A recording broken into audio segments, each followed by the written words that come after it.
Hey guys, we're back. We're trying to figure out what's going to maximize our energy output. And remember, we have our mitochondria that has 12 cylinders. We're trying to power all 12 cylinders to maximize our energy. We're going to talk about food today. Food accounts for only 4 cylinders. Everybody once thought that food was the be-all, end-all, and if we got our diet perfect, we had all the power and energy in the world, okay? But that's not how it is.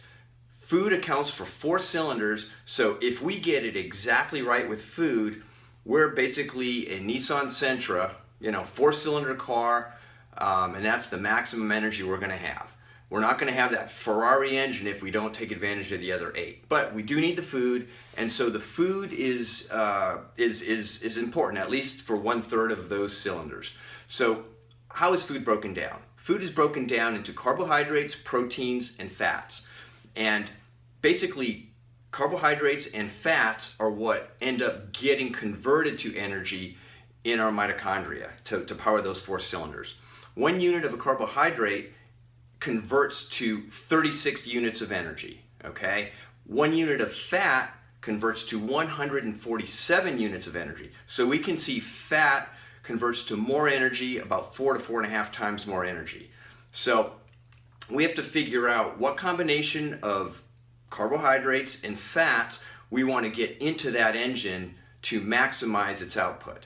We'll talk about the ratios of carbohydrates to proteins to fats, which are going to be best for you, but not one diet fits all. So we can't take a low carb, high fat, a high fat, low carb, high protein. There's all kinds of different ways to do it. And based on our biochemistry, that's going to dictate what's going to be best for each of us. For what works best for me is not going to work best for somebody else out there. So we have to experiment with ourselves. What I'm trying to do is convey the information as to what gives you the energy, and then we got to figure out from there what's going to be best for each of us. So what we know today is that food only accounts for 1/3 of the cylinders. 4 cylinders, we could be a Nissan Sentra.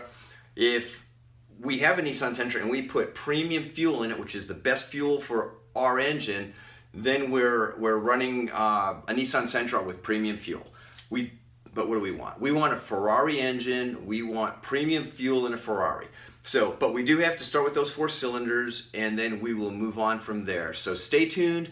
We're going to talk about those other 8 cylinders coming up. And until then, remember, it's not how long you live, it's how long you live healthy.